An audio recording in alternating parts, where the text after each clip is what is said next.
ጉዳይ ነው። እነዚህ ልጆች 2021 ሲደርስ ወደ ብሔራዊ ቡድን እየመጡ መምጣት ይጀምራሉና እስከዛ ድረስ ያለው መንገዳቸው በደንብ እንዲጠረግ የሚያደርግ ነገር እንዲኖርላቸው በጣም ፈልጋለሁ። ተስፈኛም ነኝ።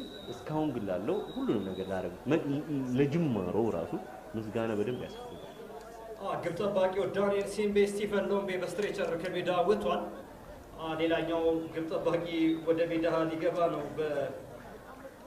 በደቡብ ሱዳን በኩል ማዮን አሪዴንግ ወደ ሜዳ የሚገባው ተጫዋች ነው። ስቲፈን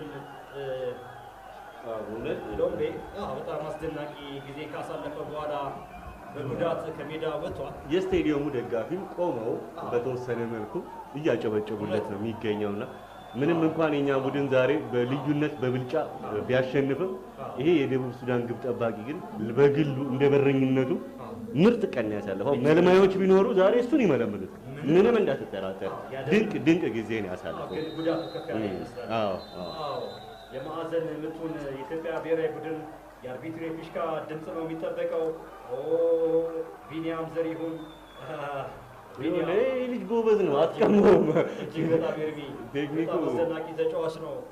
አሻማ እኔው ሾሞ ኢትዮጵያ ብሔራዊ ቡድን እንደምንም መልሶ ግብ ጠባቂው አዲሱ ግብ ጠባቂ ማዮን አሪዴንግ ኳሱን ተቋጥሮ በረጅሙ መታ።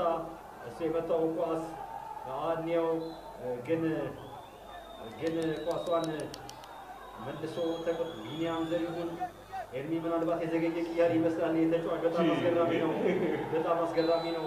በጣም አስደናቂ ተጫዋች ነው። ኩራት የምታግኝተዋል። ኢትዮጵያ ብሔራዊ ቡድን ረጋ ብሎ ነው የሚጫወቱት። በቃ ምንም አይሰማቸውም እና በጣም ነው የሚገርመው። በጣም ሁሉ ነገር ያለው ተጫዋች ነው። ቢኒያም ዘሪሁን ሁሉ ነገር ያለው ተጫዋች ነው።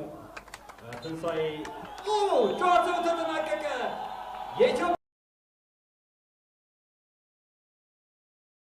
ብሔራዊ ቡድን በአበበ ቢቂላ ስቴዲየም በምድብ አንድ ሁለተኛ ጨዋታ ደቡብ ሱዳንን እንዳልነበር አድርጎ 4-1 አሸንፎ እነሆ በምድቡ 6 ነጥብ በመሰብሰብ የመጀመሪያው ቡድን ሆኗል። ቀጣይ ሁለት ጨዋታውን ከሶማሊያና ከኬንያ ጋር የሚጠብቅ ይሆናል።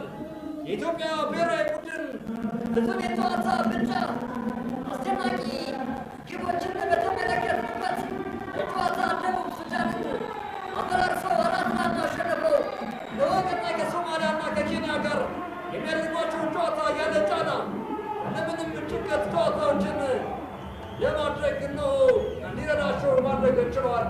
በጣም አስገራሚ ነው። ዳዊት ካሳው የጨዋታው ልዩነት ፈጣሪው ተጫዋች ሃትሪክ 3 አሰርቶ በዛሬው ጨዋታ ያለምንም ጥርጥር የጨዋታ ኮከብ የሚያሰኘው ብቃት አስመልክቶናል።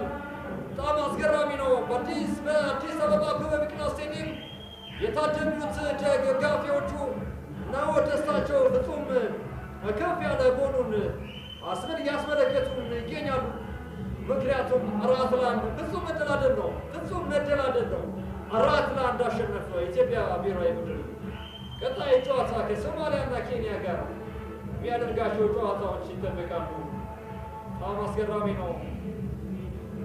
የኢትዮጵያ ብሔራዊ ቡድን ተጫዋቾቹ ከዳኞች ጋር ሰላምታ ከተቀያየሩ በኋላ በቀጥታ ወደ ደጋፊው የደቡብ ሱዳን ደጋፊዎች ምንም እንኳ 4-1 ቢሸነፉ ለታዳጊዎቻቸው ከፍ ያለ ሞራል እየሰጧቸው ይገኛሉ። ተጫዋቾችም ጥሩ ግብረ መልስ